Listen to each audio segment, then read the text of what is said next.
Meta AI is the personal AI that's tailored to you, now with its very own app. It's built to get to know you, offering helpful answers and inspiration. Looking for something to add to your bucket list?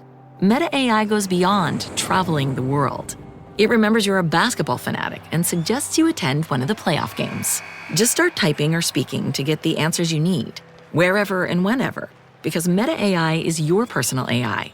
Download the Meta AI app, now available on the Apple App Store and Google Play. Your weekend is not complete without the First Lady of New York Radio. It's the Joan Hamburg Show. Talk Radio 77 WABC. I had a very long plane ride to L.A. recently, but what made it good was I had a really fun book to read. I had Salah Bachir's new book, First to Leave the Party, and the subtitle is My Life with Ordinary People Who Happen to Be Famous. Well, you know, it's amazing when you read this and you say famous. Every chapter is another famous person, and a famous person that you know. So I'm sure even you were surprised when you finished the book to look back at all these people, many of whom are in your life today, and say, how did all this happen? Because it is not the norm. Yeah, no, very surprised. And, you know, when you get older in a certain stage in your life, you also remember, like, oh, did I really know how big Ella Fitzgerald was? Did I really, realize, like, Marlon Brando or Douglas Fairbanks Jr. or who they were? And you just, at the time, you're lost in everything. And when you hear from friends and stuff like that, oh, yeah, you brought Lebanese food to Ella Fitzgerald, or you toured, took Paul Newman and Joanne Woodward to Niagara Falls. And so it becomes like you look back on it, they're such giants. And we had to stop at a certain amount because there were little anecdotes about everybody, but a little bit about me throughout it. I know, but it's fascinating for us, like Marlon Brando, and we look at him as a different kind of person, but to even go through the weight gains and the weight losses and all the angst that he had trying to be Marlon Brando, and Andy Warhol. When I was a kid working for an ad agency right out of college, Campbell's Soup was my account. And wow. So those days were really fun. And I got to know all those people. We had a test kitchen, and it was different. We didn't even realize. And then you come out with all these incredible stories about all these people and your own growing up, what it was like with your family and your mom. I was looking forward to talking to you today because I think you all my interviews, and I'm a big fan. I'd listened to you before, and you would know all these people, and you knew their histories, and and then people for weight gain. I've gone through different weight gains and health issues, and being rejected. And here's like the largest stars, like a Brando or Elizabeth Taylor or Orson Welles, being rejected for putting weight on, or somebody like Betty Davis or Patricia Neal, they have a stroke, or Kate Hepburn, who, just if she's shaking a little, will be dismissed. And people hearing these stories today are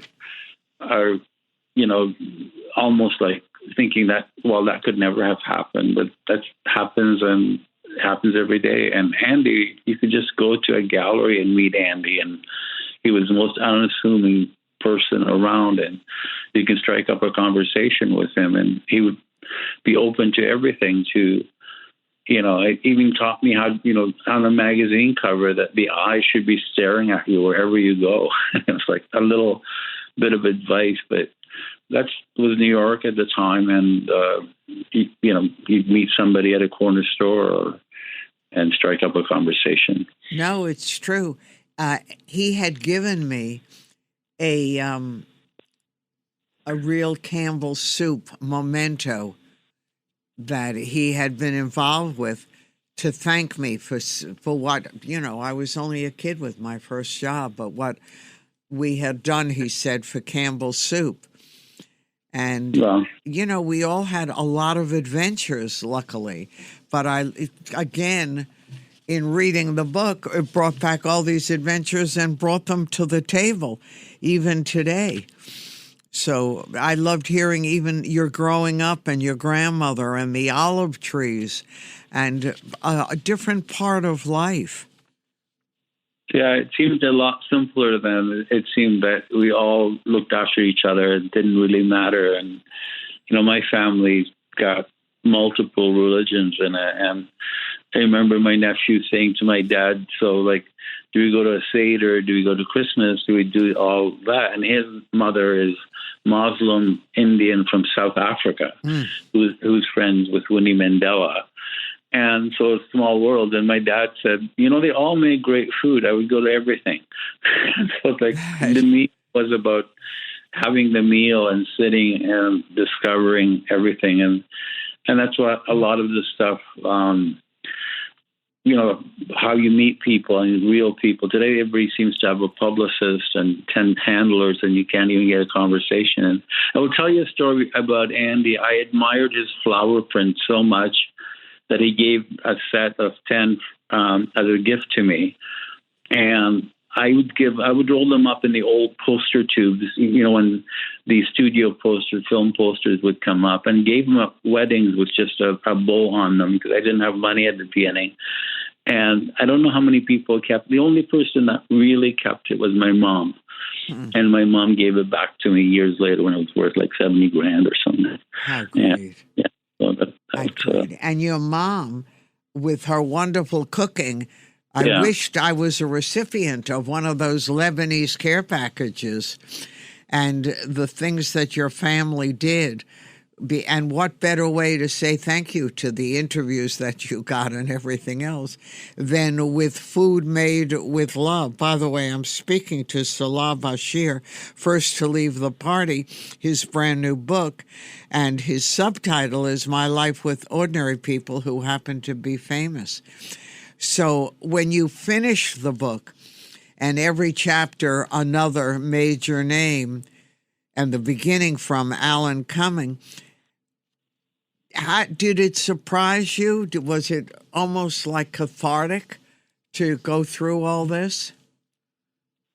Yeah, it was very much so. And I wrote it with Jamie Bernard, who was with the New York Daily News and New York Post as a film critic. And we had known each other for about 40 years and been around. And she brought a lot of it out of me. And in a sense, I had written a lot of them during COVID when I was recovering from kidney transplant and sepsis. And so I wrote little posts on social media and everybody wanted more. And then the more we talked about it, and she's like, wait, didn't you have a fling with that person? Are you going to mention that? I said, no, that's not that kind of book. That's not what I want to do. I want to concentrate not on their celebrity, but what they did with it, how they gave back. And it was with Taylor founding an AIDS foundation, before anybody would even mention the word AIDS, or what, Paul Newman's foundation, or what Andy Warhol did with all of his foundation. What most people don't know is he, left tons of art to his foundation to give to museums to start stuff out, like $400 million worth so far. So I wanted to concentrate on that, not so much the celebrity aspect of it. But even now, I didn't realize when the book was done, what it was. And now that I hear people reading it and telling me about it, or even reading my words back to me, it feels a little bit weird that, in a sense, like almost an out-of-body experience. Yeah, that was me. I'm sure. And the people who have passed your way, from Princess Margaret on to Cesar Chavez, I mean, it's an enormous assortment of people. Pierre Trudeau, Douglas Fairbanks Jr., Van Johnson, my movie star hero when I was growing up. All these different characters.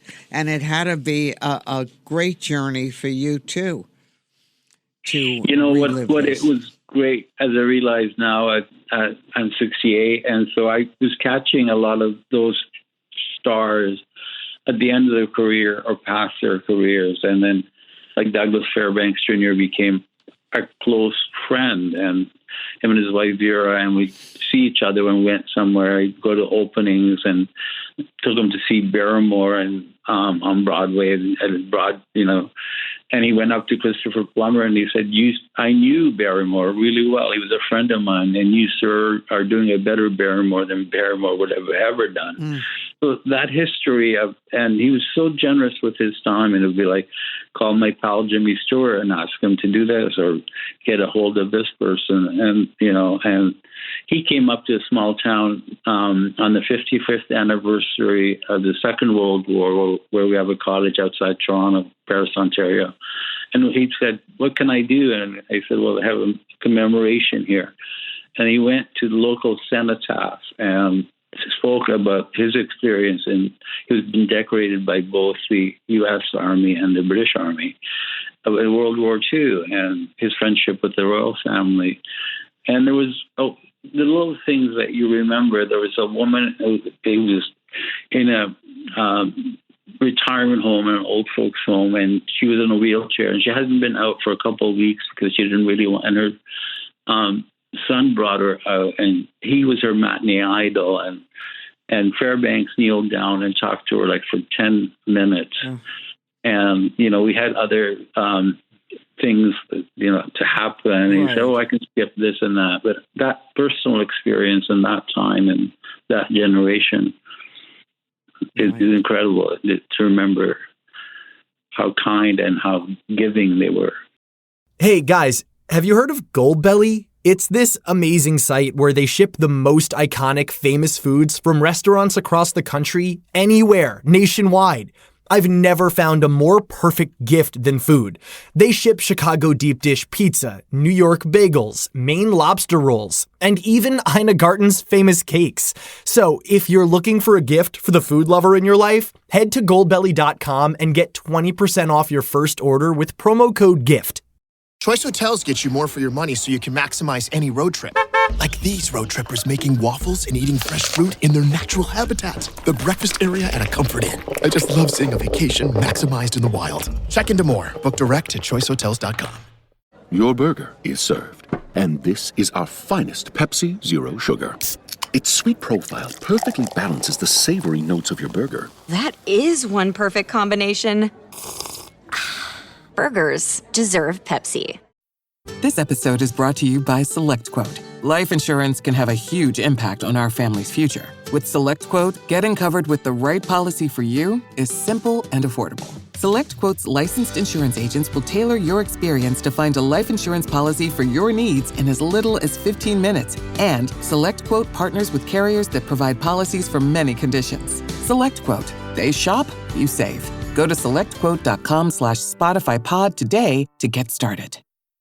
And I'm curious, now that the book is finished and you sort of have relooked back over a period of history and your own life, how different do you think things are today in both Canada and America? America seems to be filled with political angst coming from every direction. You talk about yourself and family and friends looking for community from the time you were a little boy. Is this still an important part of what's going on? It's very much still an important part, like fitting in and being members of community. And then there is a lot of angst and anger and bills that want to try and punish people. Like, I think we're all losing a little bit of our humanity, but you can still find your own circles of friends and welcoming and supportive and trying to be a part. I related the immigrant experience being Arab and gay and coming to a culture, a new culture. I'm white and part of Lebanon. I grew up Christian and my mom had like blue eyes. So all these stereotypes, and half of our, quite a bit of our family is Jewish. A little bit of our family is Muslim. You've got it all. You got it all, and atheists as well. Remember, but still, in New York and in bigger cities like Toronto and Los Angeles, that sense of community is there. And even in a huge city, you can still find it, and you can still find people are accepting and want to help and want to, unite around causes. And the acceptance is there, but rejection is growing a lot more as well. Salah, do you feel that you have community now? Yes, I do, actually. I feel very much a part of several communities. Okay. You learn that you don't want to go into places where you're not wanted. You create your own community. You create a sense that people would want to be in your community, and you learn to reject the negativity and people who put you down for your sexual orientation, your age, your illnesses, whatever, and you form your own community. And when you have that community of people are like bright and fun and giving and raising money for all different fundraising, everybody wants to come to your dinner table then. Right. And you're still raising money constantly, right, for major causes? Yeah, I've started a new fundraiser. I'm doing a capital campaign for one of the largest Aboriginal of the Six Nations here to build a new museum, a cultural center, and I'm still working with quite a few organizations. Right. I have no problem asking for money. You know what? That's a gift. I'm bad at that. Some people have it. One of my kids actually likes it. She said it sort of gives her a kind of pleasure if it's for something important, but I find it really hard. When you see the results and you come in, and we built one of the largest communities, and it's a safe space for queer people in the world, and it's been around for 50 years. And when you walk on the street or somewhere and someone interrupts you, and that, my child, you help, the refugee programs there or transition programs, and it gives you a great cause when you see the achievement, a great joy when you see something done. And, going back to Cesar Chavez, he gave me a great lesson at a young age. And I was boycotting grapes outside a major supermarket store in our neighborhood. And, the whole street either worked there or shopped there. And I only raised $100, like after 7 or 8 hours. And my dad gave me 50 more. And when I went to meet him, and I said, I was like 16 or 17, sheepishly, Mr. Chavez, I only raised $150. I'm so sorry. And he said, it's $150 more than we had this morning. And your $150 is going to feed 2 families for 2 weeks. And this is what it's going to do. So he told me where the money is going, how it's going to affect someone's life. And that was a lesson I still carry today, that make sure you tell people where their money is going and what it's going to do, instead of just having a fundraiser and not talking to people after. No matter what it is. And no matter what it is. I love the English that was in the very beginning, excuse me, I love you, things like that. And no matter what the circumstance, the phrases just seem to fit. Yeah. Yeah, I mean, it's, going back to actually, when we came, I spoke French, but we didn't have many English with expressions. But my grade 4 English as a second language teacher, Mr. McKenzie, said, watch TV. Tell your parents to let you watch TV. So it was Batman, Bonanza, and Bewitched at that time. There's 3 Bs. And you pick up all kinds of expression. But Batman and Bewitched were so gay back then. It's like Paul Lynde and Eartha Kitt on Batman. You had all these expressions that you could use. Yeah. It was a great lesson. No, it's a great lesson. But when you finished the book, did you need to get permission from the celebrities whom were included? No, I mean, quite a few people I'm still in touch with, and quite a few people. I mean, Norman Jewison was a great friend and supporter, and he had introduced me to a lot of people. And I had sent the book out to Margaret Atwood, who loved it and promoted it, and then Kim Cattrall and Ben Vereen, and it just came. There was nothing nasty or nothing. I didn't want to. All of our magazines I published never had gossip. I don't care who you sleep with. I don't care what you wear. It's your choice. It's your style. Anything. I wanted more. What you did with why you chose that film, what drove you to do it. And in some cases, Michael Caine once said, "Well, I got to pay a mortgage," So it wasn't anything salacious in it, and I tried to do it as lovingly as possible with everyone. Even the chapter on Joan Rivers and Jimmy Stewart, where there was a little negativity in it, was still a loving chapter in many ways. Well, yes, and that was whom they were. Yeah, in a way, and you brought that out. Now, do you still wear this fabulous jewelry? Yes, and different ones sometimes. Yeah. Yeah, not all the time.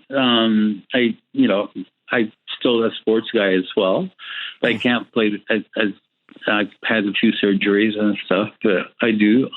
It was always a badge of courage for me to enter a boardroom wearing pearls and a brooch. And I can't tie. The only time I tied was going to a meeting where I went to my concierge in the building and I said, "Grant, can you tie a tie for me?" And he said, "Mr. B, are you going to a funeral?" And I thought, "Hey, no, let me go back upstairs and put a string of pearls and a brooch on." No. And you did, right? Your pearls became your mark in a way.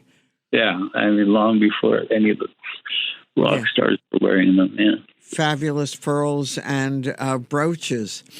I said you could be in another life in the jewelry business. We'd all shop. I love designing my own brooches, actually. Quite a few of them I had designed, and then without the homophobia and the stigma and anything. English kings and everybody wore jewelry, and not only English kings and other people. And I don't know what's the big difference between a brooch and a military medal. It's like decoration the same way, kind of thing. And no, it's just the interpretation. Yeah. Which is what happened.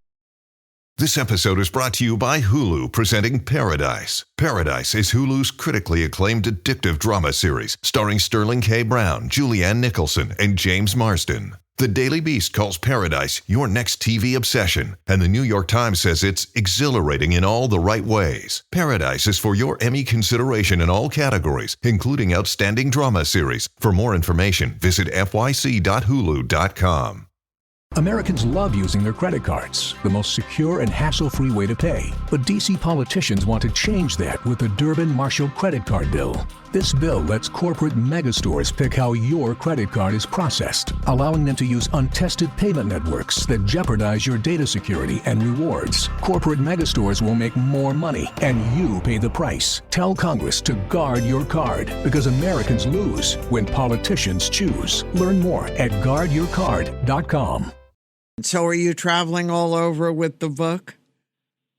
I did not too much, yeah. I'm doing like little soft launches and everything. The publisher Penguin Random House Canada hasn't done a lot of U.S. stuff or other parts, but I'm doing it on my own.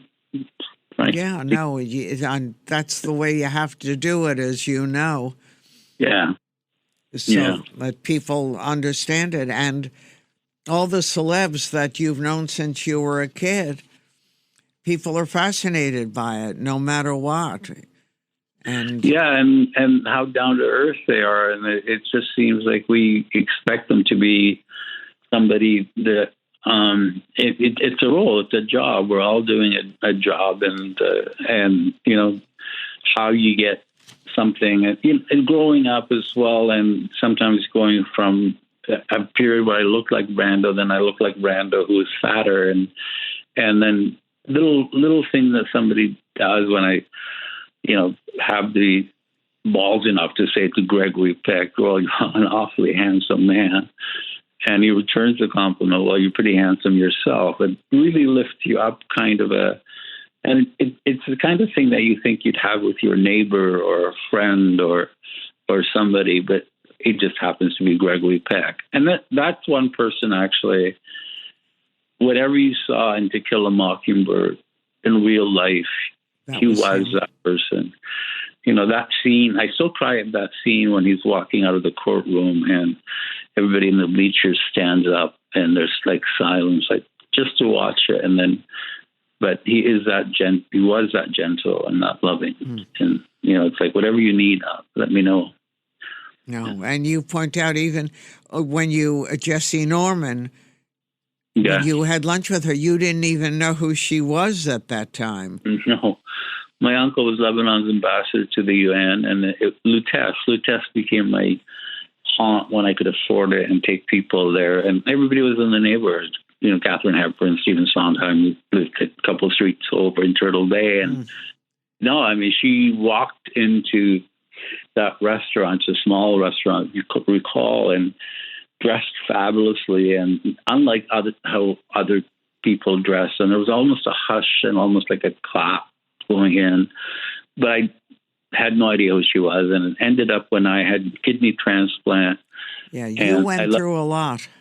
Yeah, but the poignant part there, I was going through sepsis, and she would call me and sing me Somewhere on the phone. But the part that, don't make me cry here now, but she died of sepsis while I was battling sepsis. Well, and yeah. Well, good job. I appreciate your coming on to talk. Salah Bachir, first to leave the party, and you are going to really enjoy party hopping with him and all the people, as he says, ordinary people who happen to be famous, an inside look at a lot of people that you wish you knew or think you know. It's all in there. Continued success. Take care. And I look forward to talking to you again. Thank you very much. Thanks for having me on. Anytime. I'm Joan Hamburg, and first to leave the party, maybe it's you.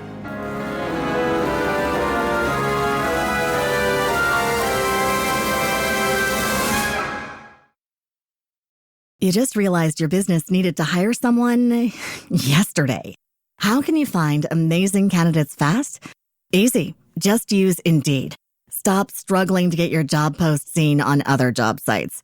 With Indeed sponsored jobs, your post jumps to the top of the page for your relevant candidates, so you can reach the people you want faster. According to Indeed data, sponsored jobs posted directly on Indeed have 45% more applications than non-sponsored jobs. Don't wait any longer. Speed up your hiring right now with Indeed. And listeners of this show will get a $75 sponsored job credit to get your jobs more visibility at Indeed.com/ARTS. Just go to Indeed.com/ARTS right now and support our show by saying you heard about Indeed on this podcast. Terms and conditions apply. Hiring? Indeed is all you need.